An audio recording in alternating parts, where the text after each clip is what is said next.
Muy buenos días.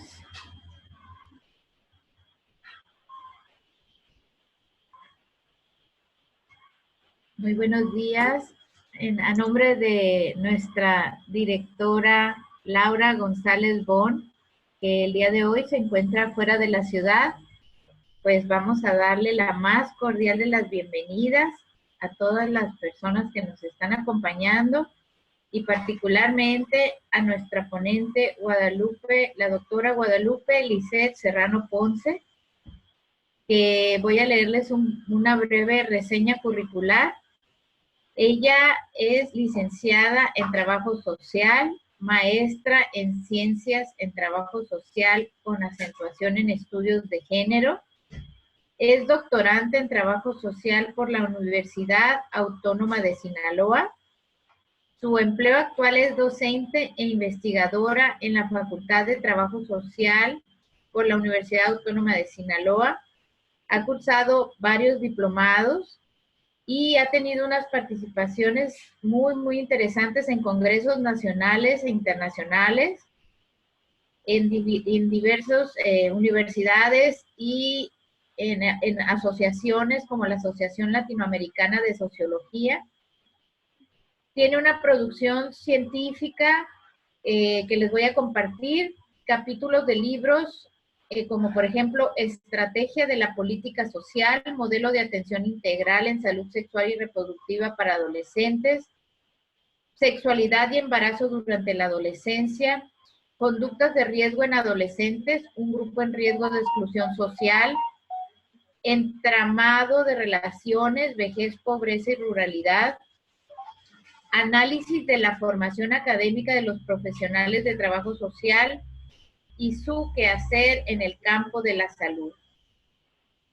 Ha sido directora y lectora de diversas tesis de licenciatura y también de maestría.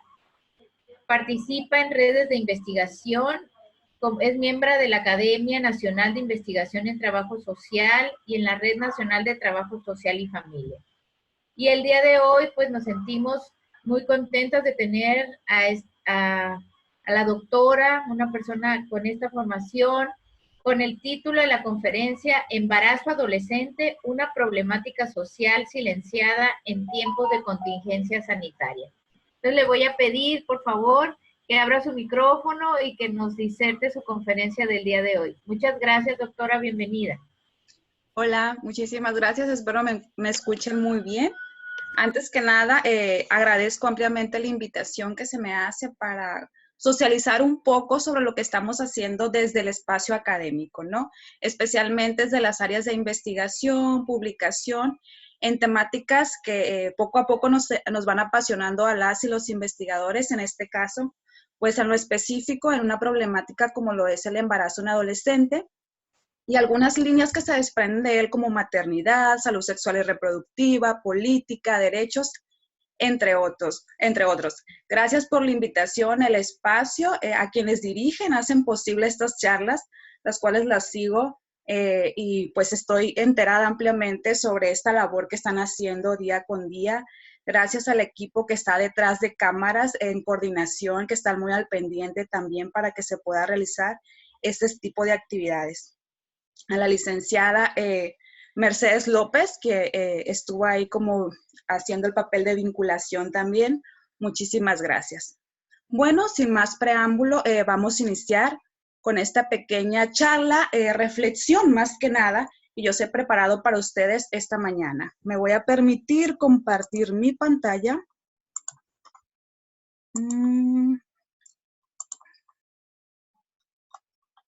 A ver, permítanme.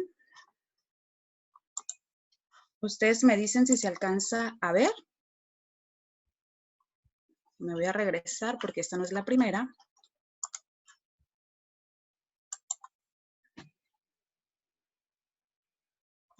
Ahí, ¿listo?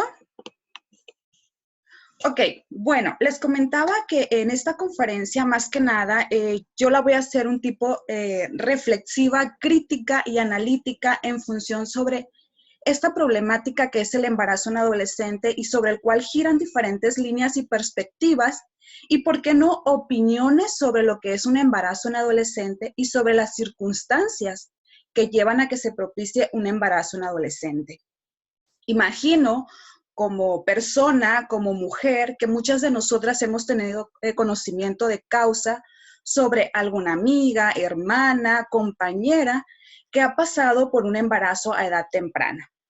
Es por ello que quizás muchas de sus opiniones o visiones sobre un embarazo en adolescente pues se inserten en algunas de las posturas que a lo largo de los años, desde el ámbito académico, pues ha buscado dar una respuesta a esta problemática social, de decir qué está pasando, por qué se produce o no un embarazo en adolescente en diferentes contextos, regiones y por qué no culturas.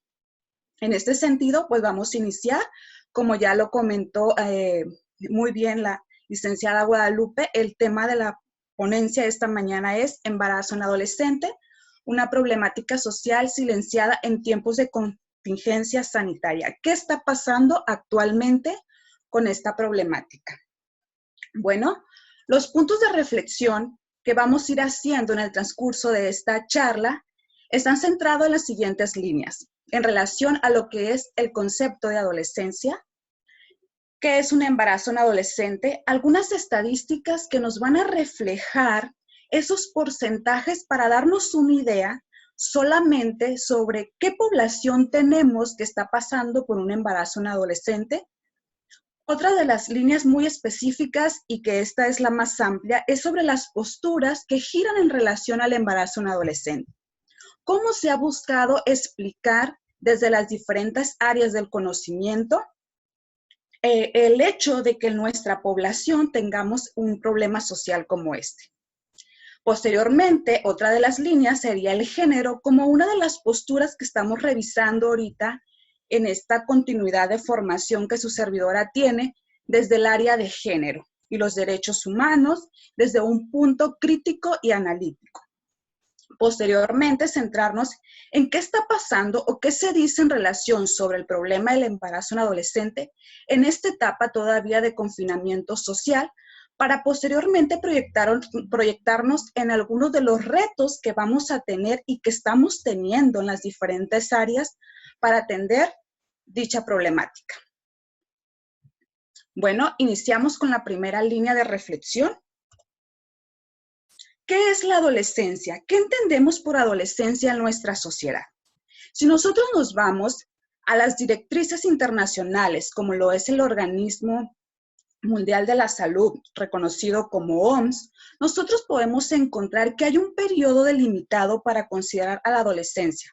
Es decir, estaríamos hablando de aquella transición que va de los 10 a los 20 años, donde una de las transformaciones que pone sobre la mesa y sobre el debate al embarazo en adolescente es el inicio de la sexualidad.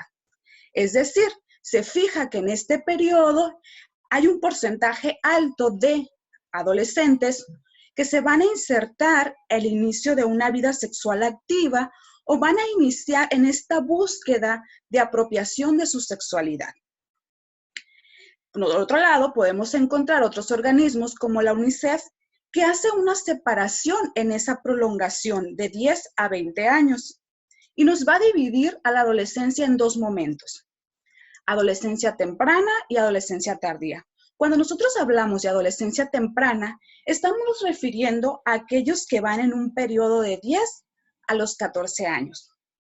Es decir, es cuando nosotros desde nuestro entorno social empezamos a observar esos cambios físicos que las y los adolescentes están teniendo en ese momento. Y no es otra cosa que el ligamiento o la forma en la cual esos órganos sexuales se van desarrollando poco a poco. Situación que va a cambiar un poquito a lo que la UNICEF va a llamar la adolescencia tardía. Es decir, aquella forma en donde ya las y los adolescentes van adquiriendo ya un pensamiento analítico reflexivo en relación a su vida, a los acontecimientos que están viviendo, a lo que quieren hacer sobre su vida o aquellas actitudes que asumen en función de su propia transformación. ¿Sí? Aclaro y voy a traer a colación otra de las posturas, que estas no son las únicas, solamente es como la división o la delimitación de este grupo de edad, donde también se ha reconocido con teóricos como Erickson a la adolescencia como una etapa de crisis. Es decir, donde se dice que las y los adolescentes, pues en esta etapa no cuentan con una maduración suficiente para tomar decisiones propias, acertadas, en función de lo que van a hacer en su edad, en la etapa adulta. Entonces, esto lleva a tener posiciones diferentes en función solamente al concepto de adolescencia, lo cual se va a sumar y podemos pensar más ampliamente y críticamente cuando nos situamos en campos como desde la sociología, cuando nos hablan que pensar en un adolescente es pensar en esa construcción histórica social que viene detrás de él. Es decir, la adolescencia no surge de la nada. Este periodo de etapa está delimitado por las mismas transformaciones culturales, sociales, económicas, por las cuales nosotros hemos transitado a lo largo de la historia. Voy a mencionar dos situaciones muy específicas. Una de ellas está ligada a la educación, es decir, aquella prolongación de la vida escolar. Si nosotros pensamos ahorita en la etapa de 10 a 19 años, ¿dónde deben estar nuestros adolescentes y nuestras adolescentes? Lógicamente pensamos que deben de estar en su formación media superior, cursando secundaria, preparatoria, porque son los avances que se han tenido, es decir, ese periodo, esa transición que poco a poco ha ido incrementando y se ha puesto en el escenario a nuestras y nuestros adolescentes. Entonces, está ligado a ello.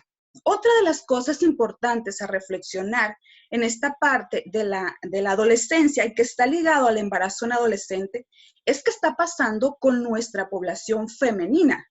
Es decir, nosotros podemos ver que de manera contemporánea cada vez se ve más la necesidad y cada vez se incorpora más la educación hacia las mujeres. De hecho, tenemos instancias donde hay población totalmente feminizada o hay licenciaturas específicamente que están enfocadas a esta población como tal.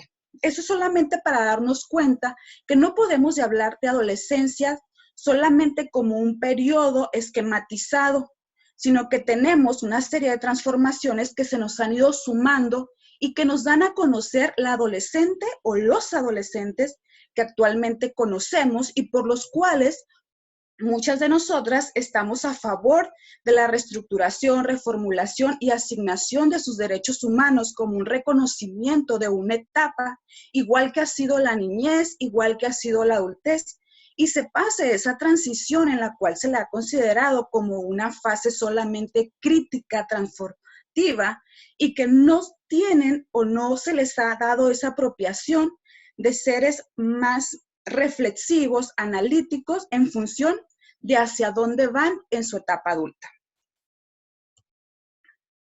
Pero, ojo, algo que tenemos que tener cuenta siempre es que no podemos hablar de adolescencia en una etapa generalizada. Tenemos adolescentes en plural, es decir, adolescentes que están posicionados en diferentes contextos y que dependiendo del contexto, ya sea urbano, rural, suburbano, puede tener características culturales que inciden de manera significativa en su adolescencia, lo cual llevará también a que se vea o no en su proyecto de vida o quizás en las decisiones que tome o en otras circunstancias que vamos a ver más adelante sobre la presencia de un embarazo a su edad. Entonces podemos tener una pluralidad de elementos que llevarán a que ese adolescente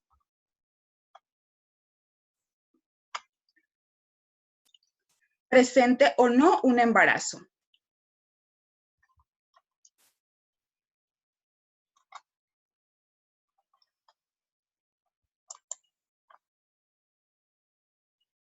¿Sí me escuchan? Creo que se cortó la conexión.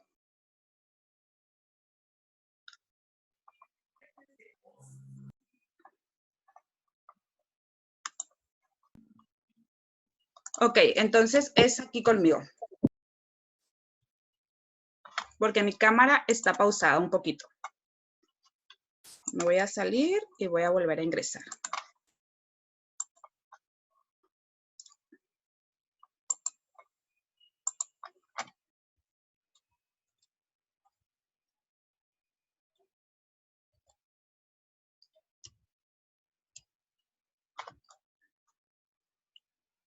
A ver, creo que yo soy la que tengo problemas con mi conexión.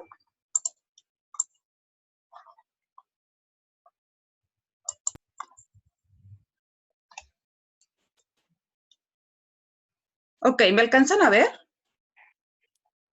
Sí, ok. Bueno, entonces creo que es mi conexión o algo está pasando, no sé, pero voy a continuar. Si no me escuchan, me dicen por aquí por el chat, por favor, o me interrumpen. Bueno, entonces estamos hablando sobre ese concepto de adolescencia, pero ojo, si nos centramos ahora en la unión del otro concepto, que es el embarazo, para llegar a este término en conjunto, podemos ver que tenemos otro fenómeno que se va a acompañar. En ese sentido, si nosotros volteamos a ver al embarazo como un problema social, nosotros podemos darnos cuenta que durante décadas esto no sucedió de esta manera. ¿En qué sentido? Bueno, en que según a los planteamientos, si nosotros volteamos a ver 100 años atrás que se presentara un embarazo a corta edad, entre los 15 y 19, quizás si les preguntamos a las generaciones que nos procedieron, nosotros podemos ver que tener hijos a edad temprana constituía esquemas normativos de reproducción. Por eso es importante tener en cuenta las transformaciones políticas, económicas y culturales que hemos tenido para llevar a esos cuestionamientos donde, según Nóbrega, nosotros actualmente sancionamos la maternidad temprana y le atribuimos consecuencias desfavorables para las y los adolescentes que llegan a este proceso. ¿Sí? Pero ojo, esta parte de unir tanto las transformaciones que llevan al concepto de adolescencia como a lo que se ha considerado un embarazo y decir que actualmente en este siglo XXI nuestras y nuestros adolescentes deben estar en un escenario educativo como tal, pues no ha surgido de la nada específicamente. Y voy a hacer referencia a partir de los avances que hemos tenido en materia de derechos que van enfocadas a la sexualidad de las y los adolescentes. Algo que ha marcado la pauta muy específicamente y que también entra en debate en estos temas, pues es cómo hemos llevado a reconocer a nuestras y a nuestros adolescentes como sujetos de derecho. ¿Sí? Si volteamos a ver un poquito en la historia y nos regresamos a esos avances significativos que han empujado quizás desde algunos movimientos, como ha sido estas reuniones, como han sido los movimientos feministas, me voy a centrar en 1994, cuando es a partir de la Conferencia Internacional de Población y Desarrollo, sí, que es cuando se empieza a poner sobre la mesa en las diferentes reuniones, organizaciones, la importancia de voltear a ver qué está pasando con la sexualidad y de considerar a nuestras y a nuestros adolescentes como sujetos de derecho. ¿Sí? Lo cual va a suceder hasta en el Cairo +5, cuando se da ese reconocimiento y donde se empieza a incorporar esas pequeñas vertientes para que nuestras y nuestros adolescentes accedan a organismos, a instituciones donde ellos puedan, pues, recibir orientación, canalización, una serie de aspectos que los lleva a vincularse con aquello que actualmente se conoce como los derechos sexuales y reproductivos.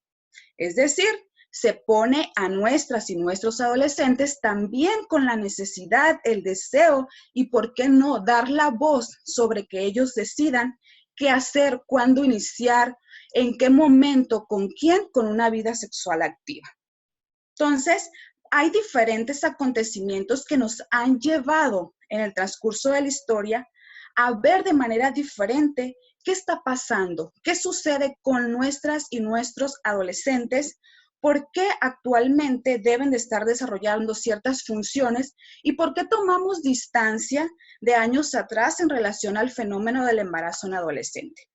Eso solamente para que nos demos cuenta cómo hemos llegado hasta aquí. En la siguiente lámina nosotros solamente vemos unas pequeñas gráficas que hacen referencia de manera cuantitativa a lo que es el problema del embarazo en adolescente. Y lo importante de esto no es la cantidad, sino que nos vayamos a profundizar en cada una de nuestras adolescentes que está pasando o que ha pasado por un embarazo como tal. Esa es la singularidad de las investigaciones en el embarazo en adolescente, trascender la fase de la numeración para poder llegar a comprender cómo es que se llega a esa situación, a ese momento. Solamente como ejemplo voy a poner las estadísticas sanitarias mundiales en el 2014, que nos dicen que la tasa media de natalidad mundial entre adolescentes de 15 a 19 años es de 49 por cada 1,000 adolescentes. En tasas nacionales nos habla que oscila de 1 a 299 por cada 1,000 adolescentes. Si yo me voy a la Organización Mundial de la Salud en el 2018, me habla que tenemos 16 millones de adolescentes de 15 a 19 años que dan a luz cada año, representando un porcentaje del 11% de todos los nacimientos que se producen en este rango de edad. Entonces, aquí la reflexión es, nosotros hablábamos que tenemos 2 etapas de adolescencia, aquella que va de los 10 a los 14 años y aquella que va de los 15 a los 19 años, que son las estadísticas que nosotros podemos consultar de manera abierta en cualquiera de estos organismos, si nos vamos al internet, en instituciones. La pregunta es, para reflexionar en esta lámina, ¿y las adolescentes que van de los 10 a los 14 años, por qué eso no se representan totalmente en estas estadísticas? ¿Qué hay detrás de? ¿Cómo han llegado a un embarazo a edad temprana? Si bien lo vamos a cuestionar y revisar un poquito más adelante, sí es necesario que nosotros pensemos un poquito sobre dónde están. Y les voy a poner un pequeño ejemplo que me sucedió como investigadora en su momento. Cuando realizaba un estudio en maestría, estaba enfocada específicamente a la primera fase de la adolescencia, de los 10 a los 14 años. Por ahí, en uno de los organismos, como los que tenemos aquí enfrente, yo encontré una fuente que decía, de 10 a 14 años se consideran no significativos. Ojo, así sea 1, 2, 3, 4, 5 embarazos los que se presenten al año, por poner un ejemplo, son significativos, porque hay que cuestionar cómo están llegando en esos periodos de edad a que se presente un embarazo a edad temprana. ¿Qué está propiciando? ¿En qué condiciones? ¿En qué circunstancias? ¿Bajo qué situaciones está rodeada la adolescente que llevan a que se presente? Porque de que se presentan, se presentan. Y lo encontramos en nuestra investigación aquí en la ciudad de Culiacán, Sinaloa. ¿Sí? Entonces, hay que hacer ese tipo de cuestionamientos para tener una mirada más amplia y más horizontal sobre cómo dar respuesta al acontecimiento del embarazo en adolescente en nuestra sociedad. ¿Cuáles son los entramados que cada una de las adolescentes tiene que vivir o vive y es arrojada o llevada a la presencia de un embarazo en adolescente? Bueno, de manera así más puntual, si regresamos un poco a la estadística y consultamos este organismo como el Instituto Nacional de Estadística y Geografía, el cual en el 2016 nos arroja también ciertas estadísticas. Lo interesante de la estadística, como les decía hace rato, no es el número, sino quiénes son esas personas, quiénes son esas mujeres, quiénes son esos adolescentes que llegan. Y lo importante de esas estadísticas, desde la reflexión crítica, es por qué se presentan aumentos y luego se presentan disminuciones. Y posteriormente volvemos a tener aumento y luego disminuciones. Ejemplo, a nivel nacional, del 2007 al 2013, se presentó un aumento que va del 17.8% al 19.4%. Posteriormente, aparece una disminución que va del 2014 al 2016 al 17.8%. Entonces, lo interesante es cuestionar qué se está haciendo, qué está pasando para que en ciertos periodos se proceda a este aumento o disminución y por qué no lograr de manera clara que se vea una disminución a lo largo de los años en el embarazo en adolescente, porque es lo mismo que nosotros podemos reflejar a nivel estatal. nosotros podemos ver que hay aumentos, pero ¿por qué también hay disminuciones? ¿Y por qué no tener la disminución clara en el transcurso de los periodos?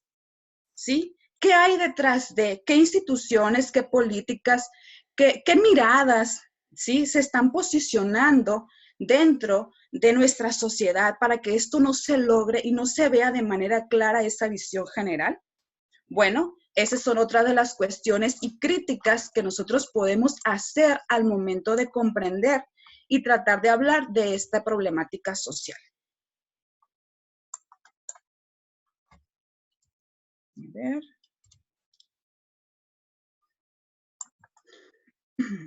Nosotros podemos encontrar diferentes posturas que nos llevan en la literatura a ver cómo se produce un embarazo. Y en este momento vamos a tocar 5 específicamente. Aquellos que consideran al embarazo en adolescente como un problema de salud pública. Aquellos que hablan de que el problema estadísticamente va en aumento. Aquellos que dicen que el que se presenta el embarazo en adolescente incide en el crecimiento demográfico. Aquellos que nos hablan que esto lleva a la deserción escolar. Y por último, un quinto que habla de que este suceso hace que haya una transmisión de la pobreza de manera intergeneracional. Ojo, no estamos diciendo que esto no suceda, solamente estamos mirando las diferentes explicaciones y comprensiones que a lo largo de la historia se han venido dando para querer dar una respuesta específica de por qué sucede un embarazo en adolescente. Si nos vamos a la primera postura, que es considerado como un problema de salud pública, bueno, nos vamos a enfocar a que esto emana específicamente de aquellos profesionales que se insertan en el área médica. Podemos encontrar a lo mejor a los doctores que nos hablan de que el que se presente un embarazo en adolescente a corta edad va a tener consecuencias desfavorables en 2 sentidos, tanto para la salud de la madre como para la salud del hijo en ese momento, ¿sí? Entonces, sucede, si yo volteo a mi alrededor, por supuesto que puedo encontrar embarazos en adolescentes en los que se presenten estas características, es decir, que haya anemia, que haya preeclampsia, que haya una infección de transmisión sexual, que hay una desproporción cefalopélvica. Claro que existen, pero les comentaba, no podemos generalizar que se presente en todas las adolescentes que viven un embarazo. Y para ello pongo algunos autores que podemos consultar y reflexionar que nos hablan de esas investigaciones que han llevado a posicionarlos dentro de esta postura para comprender el embarazo en adolescente. Un problema que estadísticamente va en aumento. ¿Por qué se dice? Específicamente esta línea está centrada en el área de la demografía. Es decir, aquellos que nos muestran que nosotros tenemos un grupo de población actualmente que va en aumento. Hay que considerar 2 cosas. La primera es que nuestra población no se mantiene estática. ¿A qué voy con eso? A que nosotros en este momento estamos transitando por una transición demográfica que está haciendo que nuestra pirámide poblacional se vaya invirtiendo. Entonces nosotros podemos observar que tenemos 2 grandes grupos en nuestra población, aquellos adolescentes y aquellos que se consideran a lo mejor en la adultez temprana, que es a partir de los 20 años en adelante. Entonces es por lógica que vamos a ver que en este grupo de población pues tenemos un incremento, considerando además que no podemos compararnos y tomar esas visiones impositorias o a lo mejor que nos parecen correctas de modelos occidentales. Tenemos que posicionarnos en nuestro contexto, el México y el América Latina, que son países en vías de desarrollo, que en este momento están pasando por algo que se llama bono demográfico. ¿Sí? Entonces, esta mirada nos lleva a decir, bueno, ¿por qué estadísticamente va en aumento? Pues porque tenemos esa transición donde tenemos mayor concentración en estos grupos de población. lo cual se va a ligar tan ampliamente a algo que sería otra de las visiones. Es cierto que el problema del embarazo en adolescente está incidiendo en el crecimiento demográfico, es decir, que la fecundidad de las mujeres menores de 20 años se asocia con descendencias más numerosas al final de su vida reproductiva. Es decir, nosotros nos encontramos en esta postura de acuerdo a esta línea que se relaciona con la anterior, que entre más rápido se inserte una mujer o un adolescente al periodo reproductivo, mayor será el número de hijos que tendrá en el transcurso de su vida. ¿Sí? Cosa que no se compararía, no se equipararía con alguien que se inserte a la maternidad en edades a edad más adulta. También existe otra línea que nos habla sobre la deserción escolar. Si el embarazo en adolescente está ligado ampliamente a la deserción escolar, y dentro de esta línea existen dos posturas. La primera es que se reconoce que es la población femenina quienes siempre tiene un mayor nivel de rezago y deserción escolar. Es decir, que está ligada también a esa forma sociocultural en la cual nosotros nos desarrollamos como mujeres, en el sentido o en el escenario o en el eje medular que las mujeres le asignan a la maternidad como uno de los proyectos de vida principales. Entonces también habría que cuestionar la parte cultural donde nosotros hemos sido educadas, el nivel, la importancia o esos discursos sociales que suceden a nuestro alrededor que nos llevan a que le demos un sentido significativo a la parte de la reproducción. Pero también podemos encontrar en estudios que hay quienes nos dicen que generalmente se sale del escenario educativo cuando hay una transición de un ciclo escolar a otro, más que cuando estás en un ciclo escolar y desertas automáticamente. Es decir, se espera la transformación, por ejemplo, de pasar de primer año de preparatoria a segundo año de preparatoria para hacer ese momento en el cual la mujer se retire, ¿sí? Para vivir su proceso de reproducción. Entonces, vamos viendo cómo se van ampliando estas líneas que nos ayudan a explicar el fenómeno del embarazo. Y por último, tenemos aquellos estudios y profesiones que se centran, y más desde la parte de la economía, que el fenómeno del embarazo en adolescente lleva a la transmisión de la pobreza intergeneracional. En esta encontramos los discursos que nos hablan de que el embarazo en adolescente tiene un ciclo vicioso. Es decir, si la adolescente no vive su parte de la educación, no logra o no puede obtener un empleo bien remunerado, lo que va a hacer es transmitir esta forma de vida, ¿sí?, a sus hijas e hijos. Por eso se considera como una transmisión de la pobreza. Es decir, si vive ciertas condiciones, lo más seguro, lo más probable es que se reproduzcan al interior de tu familia o de tu relación madre-hijo estas mismas condiciones. Entonces, suceden estas 5 posturas, las podemos encontrar si volteo a ver a mis círculos más cercanos, de que de una u otra forma yo puedo, o de los testimonios que llegan a mí en las entrevistas, a ustedes, en ese acontecimiento de la vida diaria, podemos encontrar estos discursos en alguna de estas 5 posturas.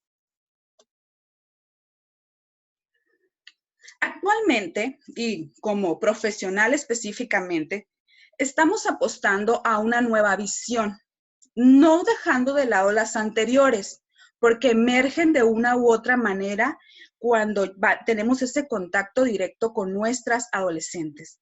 Pero desde el campo de la sociología y la antropología se está apostando por recuperar la experiencia subjetiva, es decir, que veamos desde la parte inductiva, desde abajo hacia arriba, desde el sentir de las adolescentes, cómo se llega a un proceso de embarazo, sin poner de frente todas las posturas anteriores, sino que sean ellas quienes nos den ese conocimiento de causa, de cómo se llegó, cómo se produjo, qué incidió de manera significativa, o cuáles fueron los hechos que estuvieron rodeando para llegar a esta posición de un embarazo, ¿sí? Es decir, para esta perspectiva, nos dice que los sujetos se van a construir, que son capaces de tomar decisiones independientemente quizás de una edad que nosotros estigmatizamos como la adolescencia, que pueden quizás llegar a negociar, a reconfigurar nuevas identidades como madres, pero también hablan de no considerar el problema, de no considerar el embarazo como un problema, sino ir un poco más allá, sino entramar la complejidad de la experiencia de pasar por un embarazo y llegar a la maternidad. Ante esto, nosotros vamos a sumar algo desde nuestra formación, que es un posicionamiento crítico desde la revisión del género. ¿Qué tenemos a nuestro alrededor como mujeres?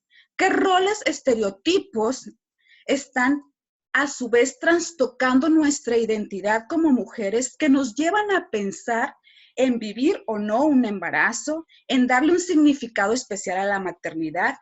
Ojo, en esa forma de considerar la cuestión del amor maternal, del instinto maternal y, ¿por qué no?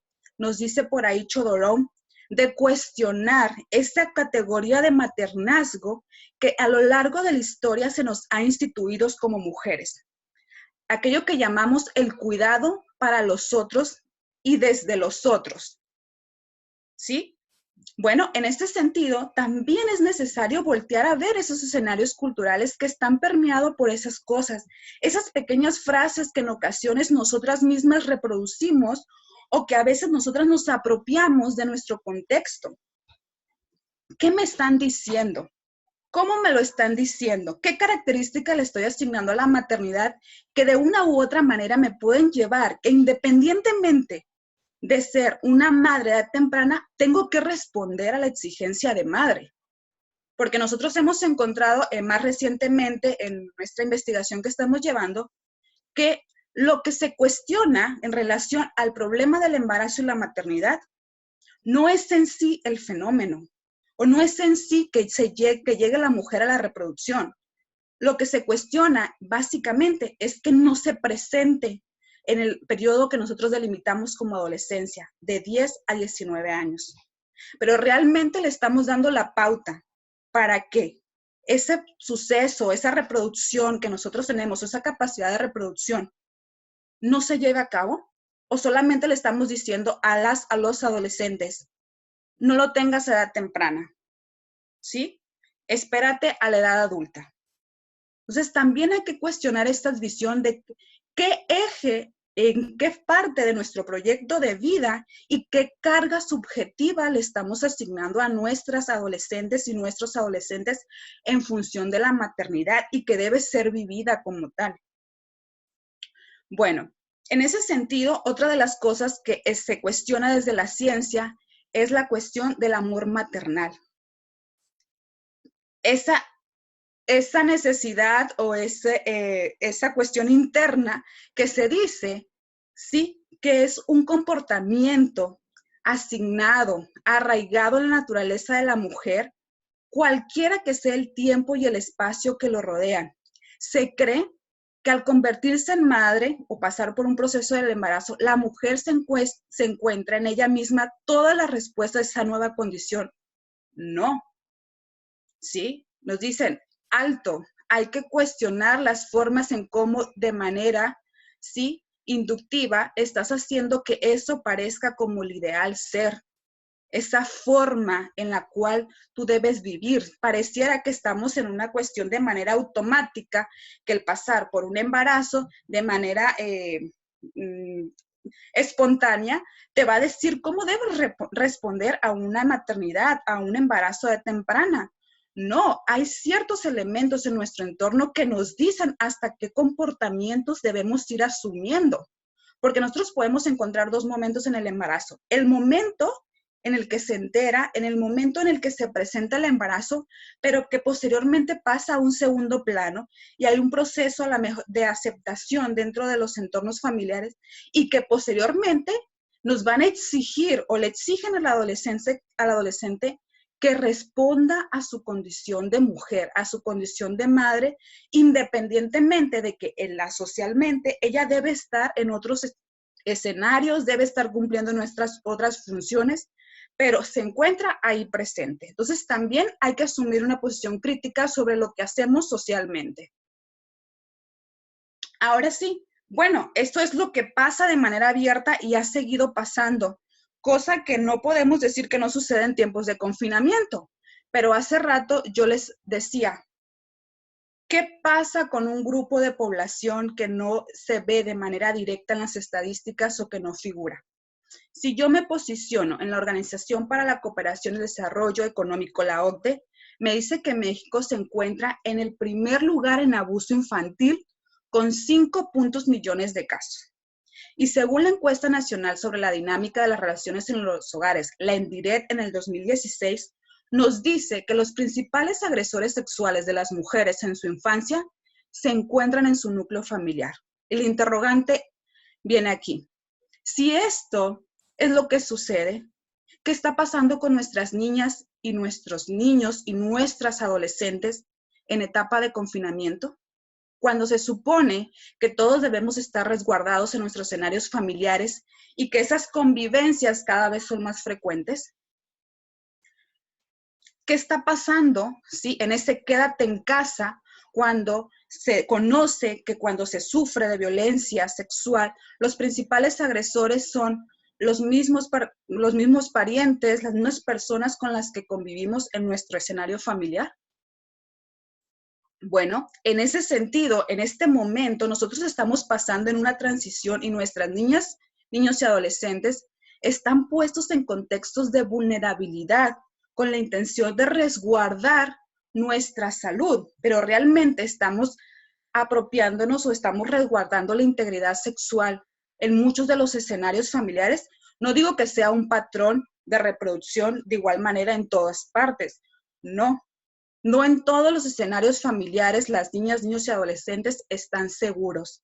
En algunos de ellos se muestran a estar expuestos a agresiones físicas, sexuales, psicológicas, que las van poniendo en condiciones de vulnerabilidad para incorporarse a esas estadísticas que ya mirábamos en algunas de las diapositivas y que va a llevar a la explotación y la presencia quizás de un embarazo a edad temprana, lo cual va a llevar justamente a lo que el Consejo Nacional de Población, CONAPO, ya está estimando.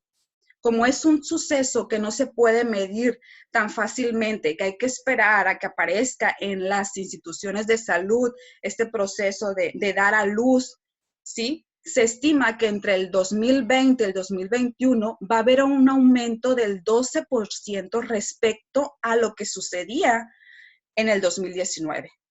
Esto derivado de dos cosas. La primera es lo que ya comentábamos sobre la inseguridad que muchos de nuestras niñas, niños y adolescentes están pasando o pasan al interior de sus escenarios familiares. Y la otra también derivado de las dificultades para accesar a los servicios de anticoncepción durante la adolescencia. ¿Qué está pasando?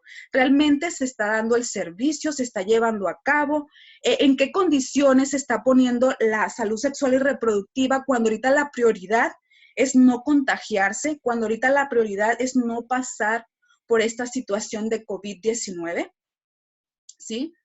Entonces, también en este mismo organismo podemos encontrar que la salud reproductiva se ha reducido en un 20% justamente ligado a este miedo a los contagios, lo cual lleva a un incremento de embarazos no deseados.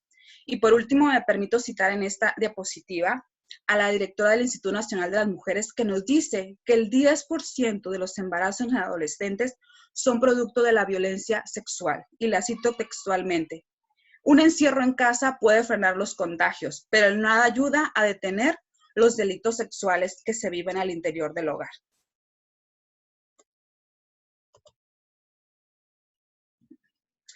Por lo cual, estamos situados en esta pandemia ante ciertos retos actuales. Voy a mencionar algunos que hemos estado analizando y reflexionando. Redoblar esfuerzos coordinados entre el sector salud y educativo de las instituciones. Redefinir algunas de las acciones que estamos realizando para incorporarlas a estas modalidades virtuales y cómo hacer para que se cumpla o para llegar a esos accesos desde las plataformas digitales, que es la nueva forma en la cual nosotros nos contactamos, nos comunicamos, lo cual va a estar impregnado de búsquedas y la necesidad de nuevas estrategias multi, inter y transdisciplinaria al interior de esas instituciones educativas que de una u otra manera están tratando de sacar el trabajo adelante y que anteriormente realizaban programas, acciones, tareas para contribuir a ciertos problemas en la sociedad.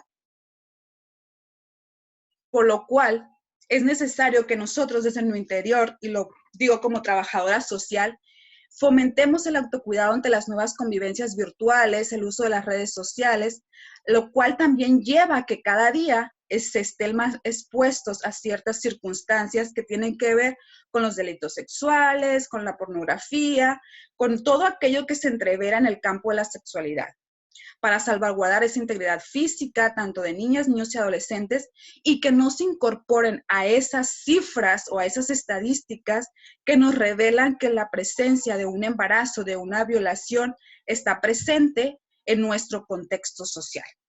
Entonces, más que nada, la conferencia es analizar y reflexionar críticamente sobre lo que tenemos a nuestro alrededor, cómo se llega a un embarazo adolescente y qué está pasando actualmente o qué va a pasar en esas proyecciones que ya se están estimando desde CONAPO con esta situación del embarazo en adolescente.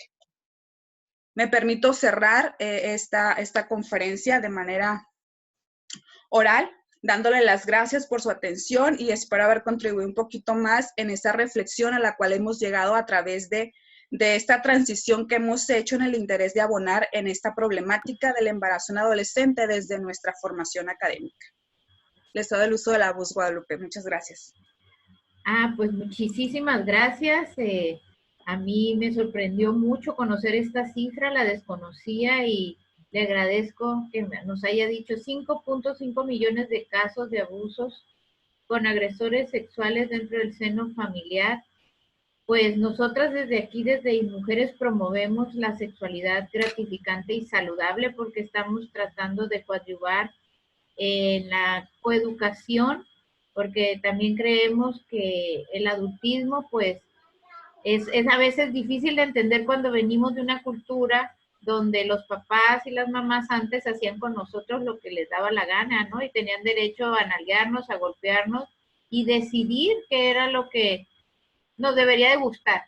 O sea, todo se nos educaba, ¿no? Las emociones, hasta dónde debes de reír, dónde debes de estar triste, dónde debes de enojarte, que es pues el origen, esta violencia de género, que pues no el origen de las agresiones sexuales, pero sí el origen de que se crea que se puede hacer con los niños y las niñas lo que sea, ¿verdad? Porque habrá quien los golpee y habrá quien los abuse. Entonces, sí me llama mucho la atención y yo no alcanzo a ver hasta este momento todavía preguntas de las personas que están participando, pero yo tengo aquí algunas preguntas que me gustaría hacerle, doctora, a ver cuál es su opinión, ¿no? Ok. Por ejemplo, ¿qué recomendaciones podría usted darle a profesionales? Porque aquí entre el público hay muchas psicólogas, abogadas, además de trabajadoras sociales, que coadyuvan en este interés de salvaguardar los derechos de la infancia. O sea, estamos en esta búsqueda, ¿verdad? Desde que los niños en Sinaloa y las niñas no tengan que vivir esto.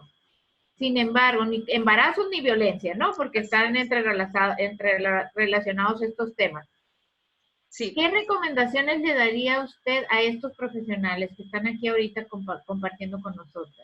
Ok, antes de eso quiero hacer un paréntesis con algo que ya con las prisas y todo eso no comenté, que usted decía acertadamente. ¿Cómo hacemos? Hemos encontrado, y como digo, no puede ser de manera generalizada, que una forma por empezar a ver como profesionales que estamos comprometidos con nuestra sociedad es dejar de lado el adultocentrismo. Aquello considerado donde nosotros como personas, como padres, como profesionales, damos una jerarquización al interior de la sociedad, ¿sí? Sino que tenemos que ver a la misma niñez, adolescencia, adultez en un mismo plano horizontal. Porque de no ser así, nosotras mismas estamos reproduciendo estructuras de poder que llevan justamente a esas violaciones de los derechos que tenemos como personas.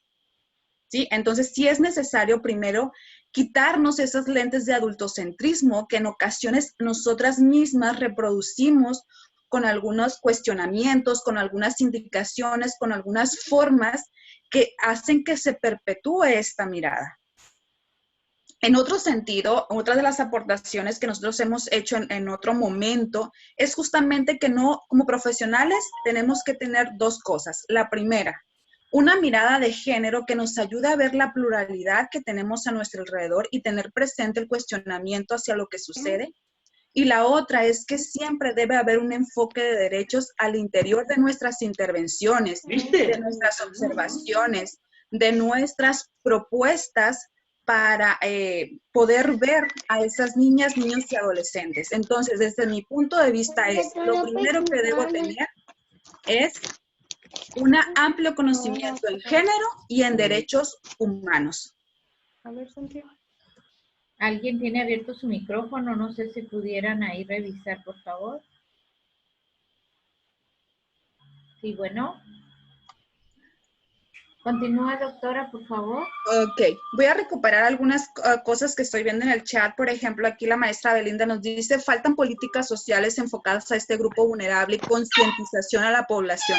Esta parte de la concientización, que suena una palabra fácil de decir, es de lo más complicado que podemos nosotros tener como profesionales del área de las ciencias sociales. Por una parte, elaboro esas políticas, esos programas que coadyuvan de una u otra manera, pero ¿cómo bajarlo de manera explícita a esas personas y cómo apropiarme? Mientras yo como profesional no me apropie de mi discurso y lo practique, de nada sirve que no esté realizando ciertas acciones que solamente van de cierta parte o de mí hacia afuera, pero no las estoy viviendo. Acuérdense que los cambios empiezan por las instancias micro para que posteriormente puedan verse aún más generalizadas.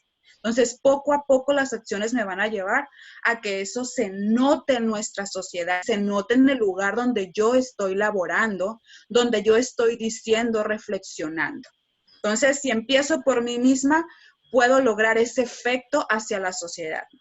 Por lo pronto, y si no lo hago de esa manera, desde mi punto de vista, no va a ser posible.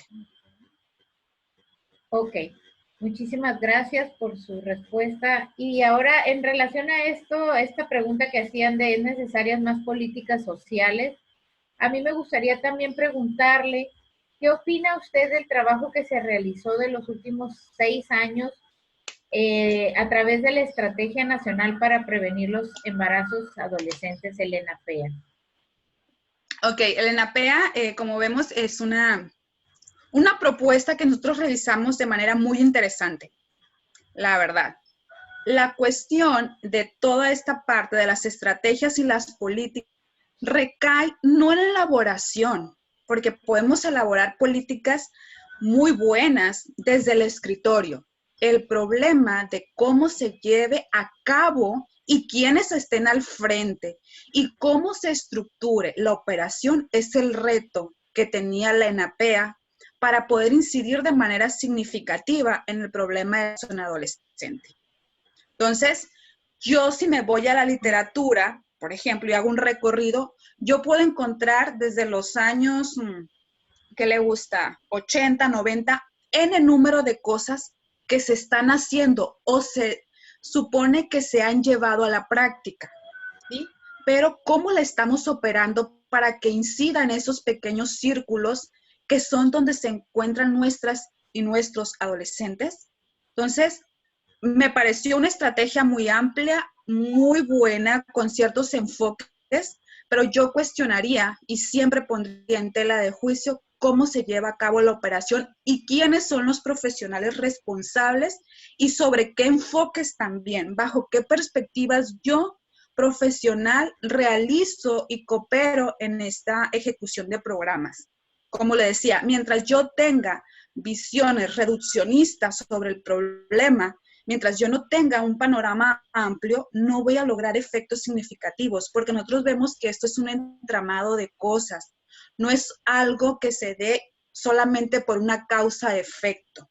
porque todos somos singulares. Entonces, ese es el reto más grande de estos programas. Dejar de ver a la adolescente o al adolescente como uno. Tenemos múltiples adolescentes. Bueno, doctora, ya vamos a ir cerrando. No sé si ahí está en el público otra pregunta. Yo lamentablemente no sé por qué no alcanzo a ver aquí. No sé si usted pueda ver si hay alguna otra pregunta del público. Okay. Mariana nos dice que quizá formando grupos interdisciplinarios de investigación. Estoy totalmente de acuerdo. Yo les mencionaba que uno de los retos más grandes es lograr esta conjunción, porque si yo tengo un equipo interdisciplinario, esa visión transversal en el fenómeno, desde un psicólogo, abogado, un trabajador social, alguien que está en el área de la salud, alguien que está en el área de educación, podemos ver miradas más integrales. Si bien nosotros mencionábamos 5 posturas, ¿qué pasaría si estas posturas se unen y logran una sola mirada? Sería lo más interesante que podemos tener dentro de los grupos que se dedican a la investigación sobre el fenómeno del embarazo en adolescente. No vernos como aislados, sino en conjunto. ¿Qué ves tú desde lo social? ¿Qué ves desde lo psíquico? ¿Qué ves desde lo económico? ¿Qué ves desde la política? ¿Y qué estás viendo desde la salud? Eso sería un excelente reto. Y quizás lo vamos a ir logrando poco a poco. Yo no digo que no se hayan sumado esfuerzos, por supuesto que cada día se sumen esfuerzos. Sin Mujeres tiene un programa que está poniendo en la marcha. Cada quien tiene un puntito de arena, digo yo, en este gran mar, pero se puede hacer. Muy bien. Ya alcancé a ver los mensajes. Dice Dulce Osuna, tema muy importante sobre cómo se ha evolucionando la educación sexual en esta nueva actualidad, ya que se tiene como prioridad de los derechos de la niñez salvaguardar niños, niñas, concientizar desde el núcleo familiar y posteriormente la sociedad. María Antonia Aboites dice, felicidades, excelente información, abordado desde diferentes perspectivas, hay que siempre fomentar el cambio. Y bueno, pues, ahora sí, para cerrar, la última cosa que me gustaría escuchar de alguien con esa experiencia y este gran conocimiento es, Lisette, estoy segura que varias de las que están aquí del público pudieron haber sido madres adolescentes, aunque no nos lo platiquen. Y debido a tu interés, estoy segura, pues, y sobre todo antes, ¿verdad? Sí. Y a lo mejor hay secretos o cosas así. A mí me gustaría mucho que cerráramos con algo emotivo, sensible, para que hables tú también de la esencia y lo que a ti te motiva. ¿Qué mensaje le darías a estas adolescentes? Okay. Que no están quizá de público, pero quizás sí fueron y vivieron ese problema en su adolescencia. ¿Qué les dirías tú? ¿Qué vos les darías? ¿Cómo les dirías para salir de esta decisión que pudiera meterles en problemas como embarazarse a tan temprana edad? Bueno, yo creo que tenemos diferentes puntitos que podríamos abordar.